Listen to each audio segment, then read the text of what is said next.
আরেকজনের ওয়াইফাই চুরি করে বা হ্যাক করে ওয়াজ ডাউনলোড করে শুনলে সব হবে কিনা?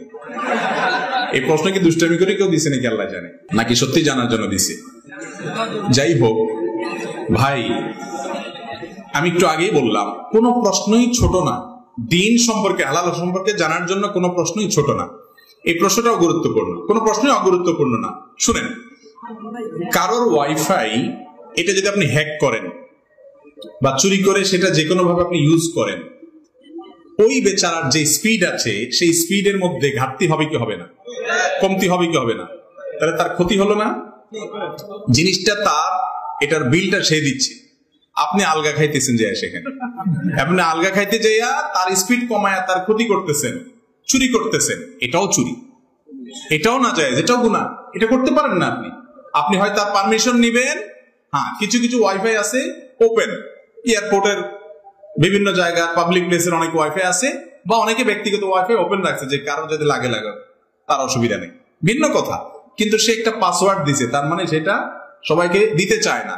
আপনি এটা হ্যাক করলেন, করে আপনি ব্যবহার করলেন, প্রশ্নে আপনি লিখলেন আবার যে ওয়াজ শুনছে। যদি বাদরামো করে প্রশ্ন দিয়েও থাকেন, তারপরও বলবো যে যদি এটা দিয়ে আপনি ওয়াজও শুনেন, তারপরও আপনার এই গুনাহ ঠিকই হবে। ওয়াজ শুনছে দেখে কাটাকাটি হবে না। একজনে গরু চুরি করে নিয়ে আসছে, আয়েশা কোরবানি দিয়ে দিছে, বলে যে চুরি করা গুনাহ আর কোরবানি করা সওয়াব, অতএব একটা কাটাকাটি গোশত খাওয়া পাও। তো এইরকম কোন মাসালা বাইর করলে মুগরের মায়ের একটাও নিচে পড়বে না, খবরদার। গার্লফ্রেন্ডের দেওয়া পাঞ্জাবি শার্ট, পারফিউম ইত্যাদি, আস্তাগফিরুল্লাহ, এই প্রশ্নগুলো শেষে কে ঢুকিয়ে দিলেন?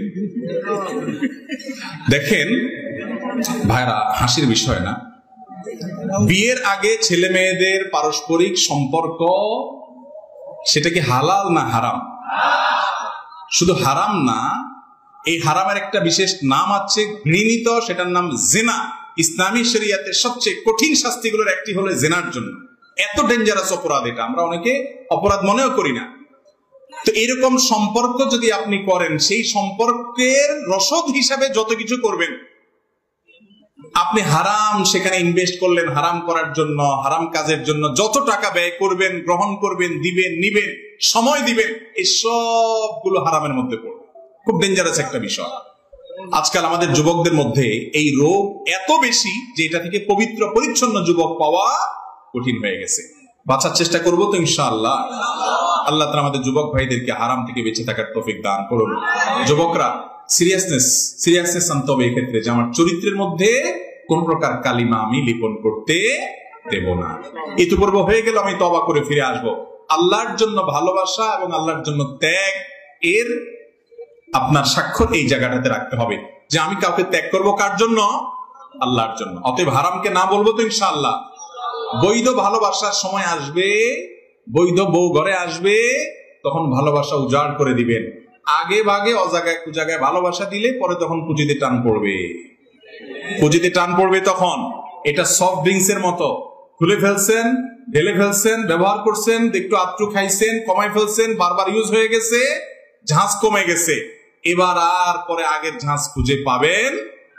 অতএব যদি নিজের সময় মতো বৈধ স্ত্রীর সাথে বৈধ ভালোবাসা থাকুক এটা চান, তাহলে এই আকাম কুকাম করা, ডাইনে বামে মুখ বাড়ানি, হারাম পথে যাওয়া ছেড়ে দেন, সোজা হয়ে যান।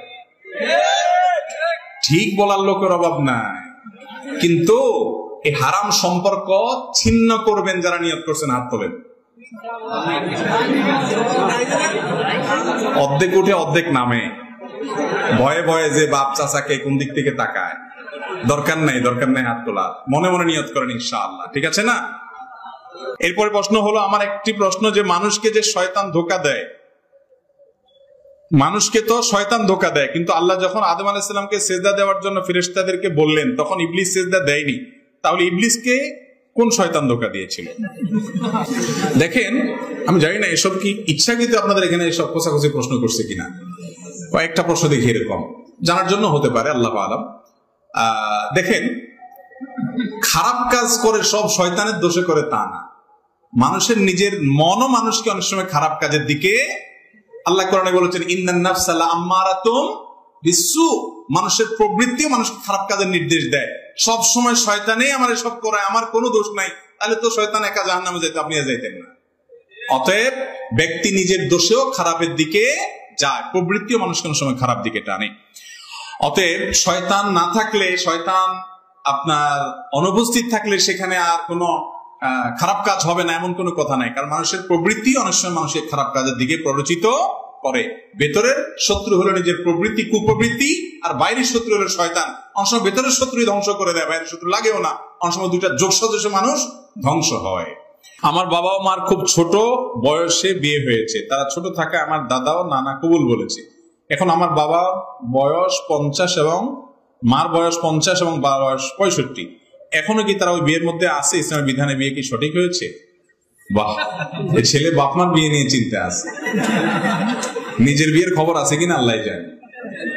আচ্ছা ভাই, তারপরে বেচারা মাসালা জানতে চাইছে। আলহামদুলিল্লাহ, আমাদের কাছে অনেকে তুচ্ছ তুচ্ছ ছোটখাটো মাসালা জানতে চায়, যেগুলো অনেক কাছে মনে হবে খুব লেম বা হাস্যকর। আমার কাছে কোনো মাসালা জানতে চাওয়া হাস্যকর নয়, কারণ তার যেটা জানার দরকার হয়েছে এটা তার কাছে অনেক গুরুত্বপূর্ণ হতে পারে। তাছাড়া শরীয়তের ইলমের কোনো অংশই ছোট হতে।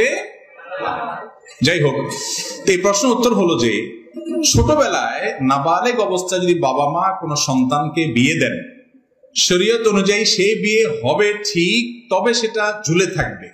কিসের উপরে ঝুলে থাকবে? ওই সন্তান প্রাপ্তবয়স্ক হওয়া পর্যন্ত। সন্তান প্রাপ্তবয়স্ক হওয়ার পর বাপ মা যে ডিসিশন নিয়েছিল তাদের ছোটবেলায় তাকে বিয়ে দিছে, তাহলে সেই বিয়ে তার উপরে সন্তান চাইলে অটল থাকতে পারে, আর চাইলে বলতে পারে না আমি এটা মানলাম না বা আমার পছন্দ মতো হলো না। কারণ বিয়ের ক্ষেত্রে পাত্র পাত্রের স্বাধীনতাটা মূল ইসলামে। তাদের যদি ইচ্ছা না থাকে, জোর করে বাপ মা কেন, পুরো এলাকার সব মানুষ মিলেও তাদেরকে বিয়ে দিতে পারে না। এই জন্য বাপ মা যদি ছোটবেলায় কোনো বাচ্চার বিয়ে দেয়, তো সে বিয়ের কার্যকারিতাটা ঝুলে থাকবে বাচ্চাটা বালেগ হওয়া পর্যন্ত। বালেগ হওয়ার পর সে যদি এটা মেনে নেয়, তারা যদি এটা মেনে নেয়, বিয়ে হয়ে গেছে। না মেনে নিলে বিয়ে হয় নাই। তো যিনি প্রশ্ন করছেন, আপনার বাপ মা তো মানছে, না হলে আপনি দুনিয়াতে আসেন কেন? ওনারা তো মেনে নিছে এটা, আলহামদুলিল্লাহ। অতএব বিয়েতে কোনো অসুবিধা হয় না। আমার ছেলে নেশাখোর, মা বাবার কথা শুনে না, আমি কি করতে পারি এবং ওর জন্য কিছু নসিহত করবেন দয়া করে। ছেলে নেশাখোর, সে বাবা মার কথা শুনে না, এখন এই টাইমে কি করবেন? আপনি একটা তাবিজ নিয়ে নিন কোন হুজুরের কাছ থেকে, তাইলেই একেবারে রাতারাতি পরিবর্তন হয়ে যাবে। কি বলেন? এই কথাটা দুঃখ করে বললাম যে অনেক বাবা মা আছে, ছেলে মেয়ে তাদের যখন পরিণত বয়স হয় তখন যা করা দরকার তা করে না, যখন সর্বনাশ হয়ে যায় এবারে এসে কান্দে, হুজুর পানি পড়া দেন। এখন কি আর পানি পড়ার কাজ? এখন তো মগুর পড়া লাগবে। এখন হুজুরের কাছ থেকে কি পড়া নিতে হবে? মগুর পড়া নিতে হবে। সময় মতো সাবধান হবেন। বাচ্চাদেরকে ছোটবেলা থেকে আল্লাহর সাথে পরিচয় করাবেন। কোন ছেলে মেয়ের সাথে উঠা বসা করে খেয়াল করবেন। আজে বাজে পোলাপানের সাথে চলে কিনা, তাহলে খারাপ হয়ে যাবে। এরপরে বাজে পথে চলে যাওয়ার পরে তাদেরকে সুপথে আনা বড় কঠিন। এই জন্য তাদেরকে দিনদার মানুষ হিসেবে গড়ে তোলার জন্য নিজেরাও ভালো হবেন, ভালো পরিবেশ দিবেন। আর যদি পরে এরকম বকে যায়, আপনার সব হারাই ফেলছেন তা না, আল্লাহ তাআলা সবকিছু করতে সক্ষম। আল্লাহর কাছে দোয়া করবেন, চোখের পানি ফেলে বাবা হিসাবে। বাবার দোয়া, মায়ের দোয়া সন্তানের জন্য কবুল হয়। আল্লাহ আমার ছেলেটাকে মানুষ করেন, হেদায়েত করেন। এছাড়া বাকি যা করণীয় আছে সেগুলো করবেন ইনশাআল্লাহ। আশা করা যায় আল্লাহ তাকে হেদায়েত দিবেন।